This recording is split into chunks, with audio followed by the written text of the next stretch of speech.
Well, so much for weekly videos, huh? First order of business is the only reason this hoodie is so white still is this is the first time I'm wearing it.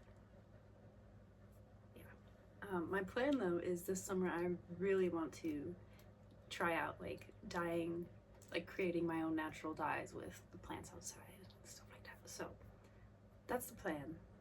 Is I'll try to keep it mostly white until then, but we'll see. Speaking of like in the progress projects, I want to show you some of the ones that I have going on currently, so middle of March-ish. Crochet wise, this is one I'm really excited about. It is a temperature blanket, if you've heard of those. So here is my progress so far. I'm at my first green row. There are some teal ones in there, but I'm super proud of this. Obviously it needs to be stretched and stuff, so it's like all wrinkly and my ends and stuff, but you know, I'm excited about this one. This is actually going to be for my new baby niece. I don't know if you say that right. This is my first time being an aunt. Yeah, this is the end of February and the beginning of March. I'm excited. It's gonna be a lot of color changes in March. So I think January ends is probably around here. I'm very excited about some things I have drying out. I want to show you, but I'm going to be risking a lot by picking them up. We'll see. The first thing is a pitcher, and I'm thinking about using this as a first set with some little cups. This is the tallest thing I've made recently.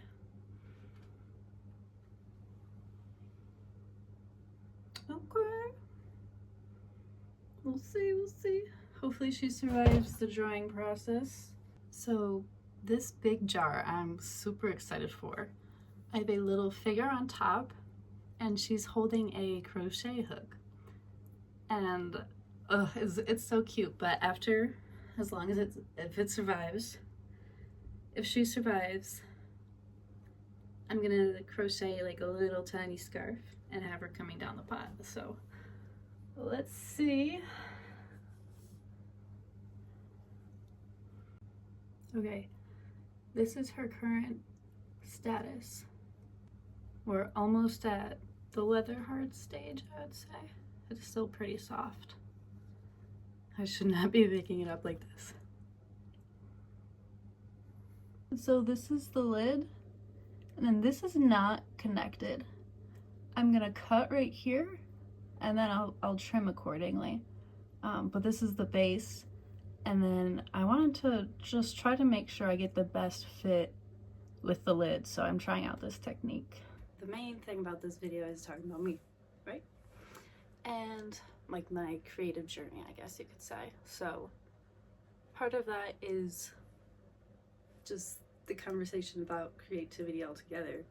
I've definitely inherited multiple creative traits, tendencies, ways of thinking. Those are a few generations back. Okay, so my great grandma, Mary Ann, was, from what I hear, very creative, artistic.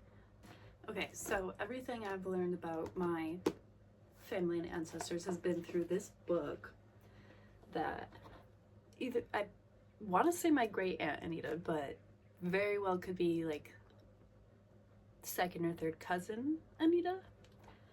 Anyways, this book is what she spent years working on, collecting information about literally everyone in our family, okay? The people, these are all people, and where you can find them in the book. Bruh. So, if we flip to my section, this is about my great grandma Mary Ann. Talks about how, I mean, she had a lot of siblings, lots of siblings. Also, like, it gives information about her as a person, so I think that's very cool. She was an artist and also a poet, kind of interesting. So she went to art school, which I actually have some of her books. I'm gonna show you some little clips of those because they're pretty cool, and I honestly haven't taken too much time to flip through them, and I would like to. So she also made some illustrations for medical journals, which I think is fascinating actually, because years ago when I was still in high school, I was like, maybe I'll do medical illustrations, because I'll be honest, I was watching Grey's Anatomy and I know I couldn't handle being a nurse or a doctor, so I was like, didn't go that route. So she definitely passed that down to my grandma Marilyn. She actually has some little studies pictured in the book. But no, this book is fascinating. This shows me pictures all the way back to like my great grandma and grandpa, which I'm working on a family tree project, a poster, so I will put that here, kind of zoom in and just a quick overview because it's very much still in progress. And I think if any of my other family members are watching, thinking about like making little sections, and then if anybody wants one, I'll send you the file you can make a poster with. So on the topic of like expressing creativity and being talented in that way, but in different pathways, like for me, more physical, artsy, drawing, stuff like that. But also like there's the mechanical or more engineer type creativity and that kind of artistic mind. And that I feel like comes more in on my mom's side. I inherited the how hard could it be gene from her. So lots of DIY projects, and honestly I feel like I could DIY anything I put my mind to because of her.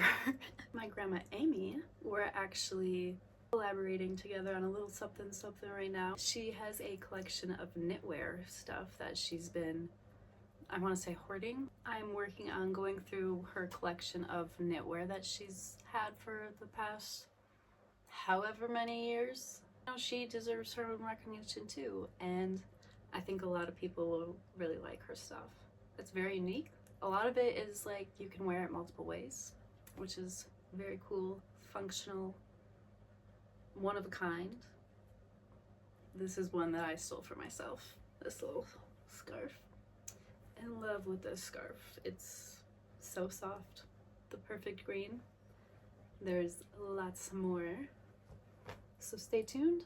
Not only is she the most talented knitter, fiber artist that I know, she does a lot of sewing, so I'd say she's a seamstress as well, basically a professional.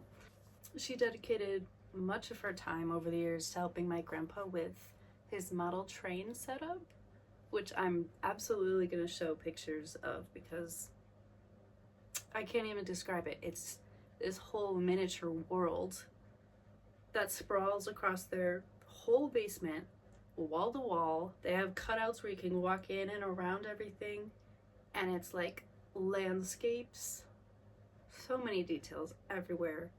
It's their own little world they created. You'll see all of the miniatures, all the little buildings and the people. When you purchase those, it's just the form, right? And it's one blank color, usually like a beige, green, something like that. So my grandma painted everything you see here. She made all the little details, brought it to life. So yeah, when my family members come and ask me, they're like, where'd you learn this from? Like, you did not get that from me. You did not get your talent and creativity from me. Girl, yeah, I got it from you.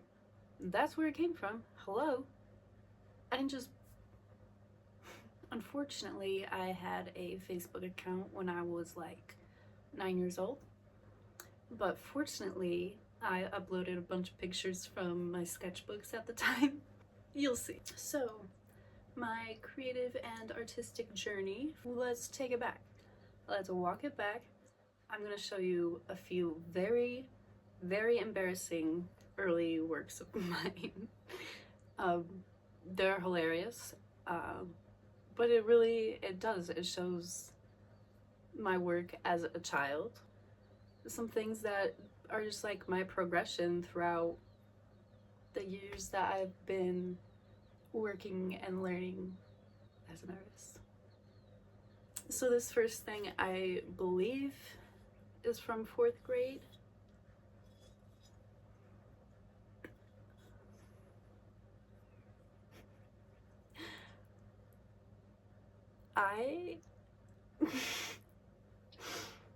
What is going on here?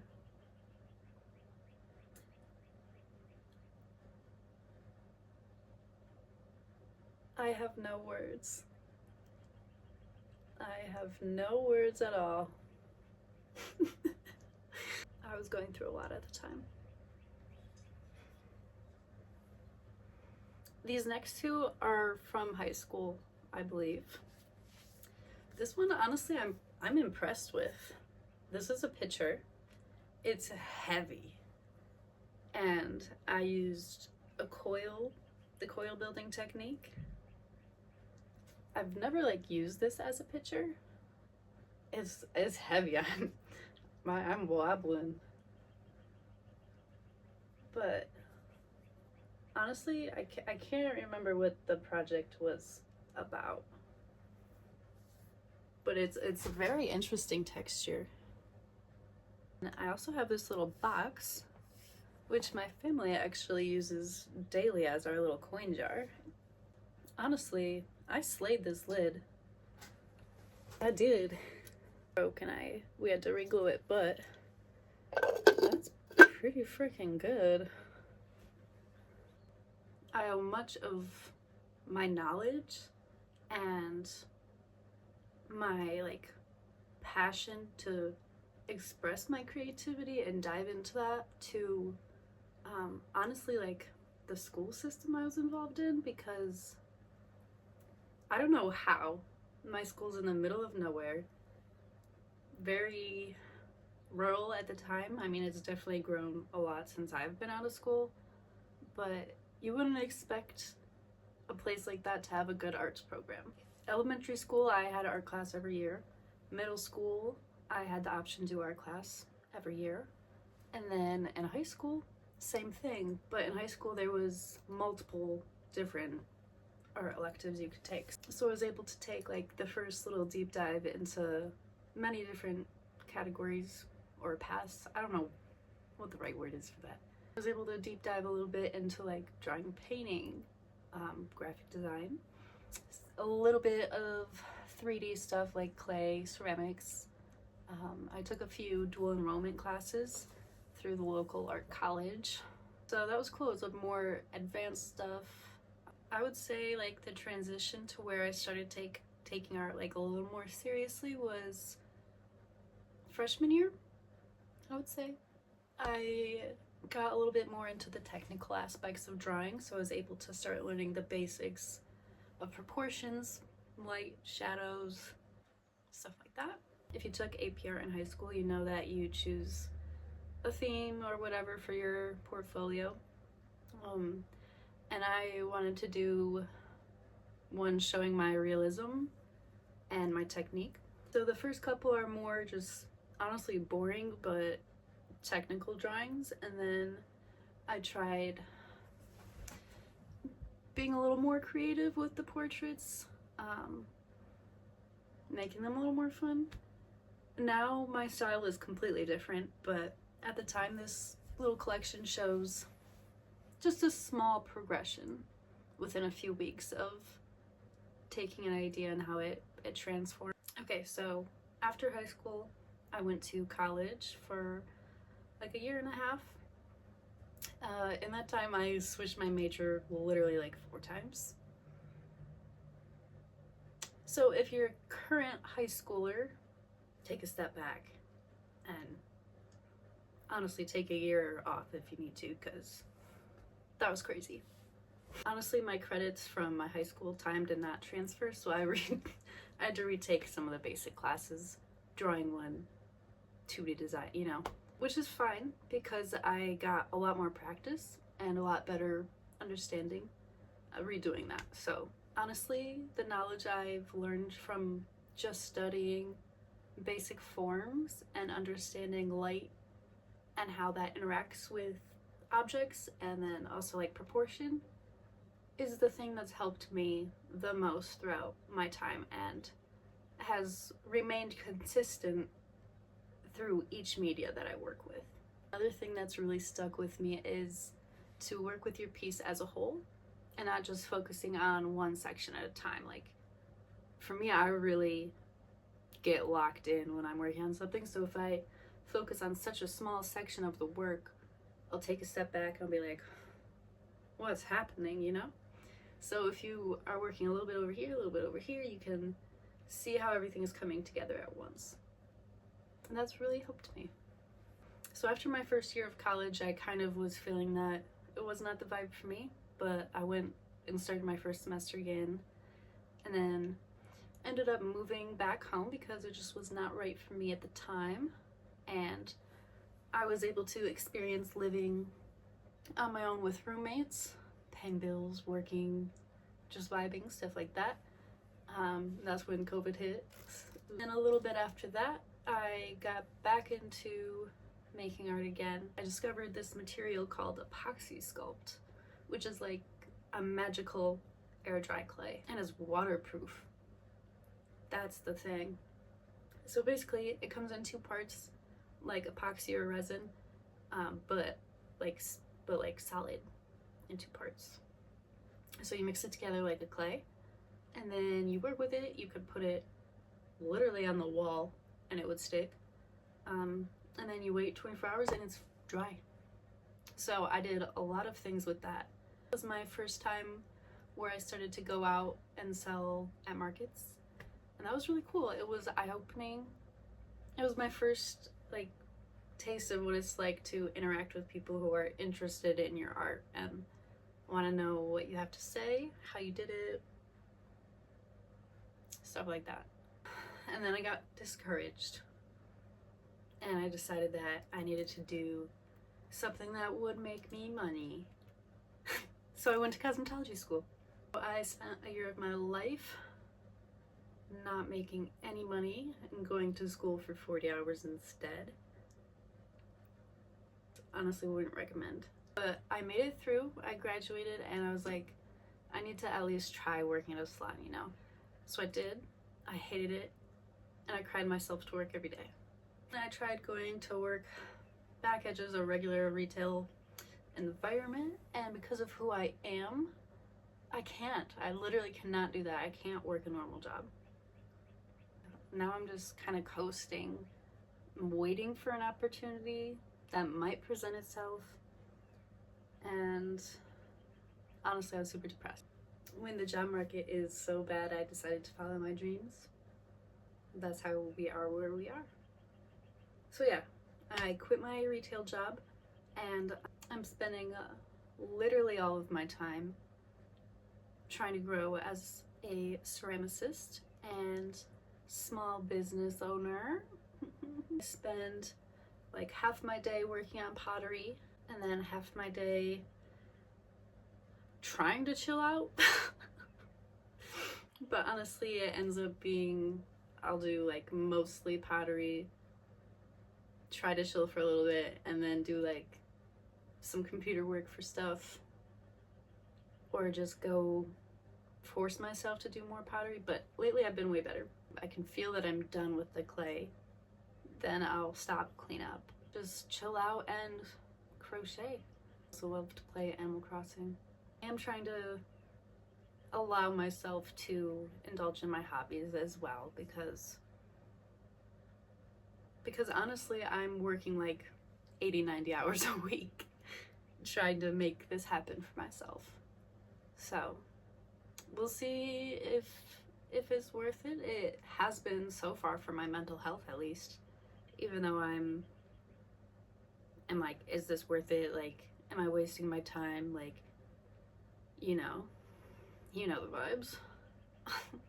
A long-term goal for me is to have a big plot of land, my little house, my studio, you know, but a big space where I could host my own art markets, like a little annual art market in the garden type thing. I think would be so cool, and I would love to make it happen, and I will someday. So that was a little bit about me, where I've been, what I've done. thanks for watching. This was a long video. Hopefully you had some snacks. If you want to see more of my past work, I do have a portfolio section on my website.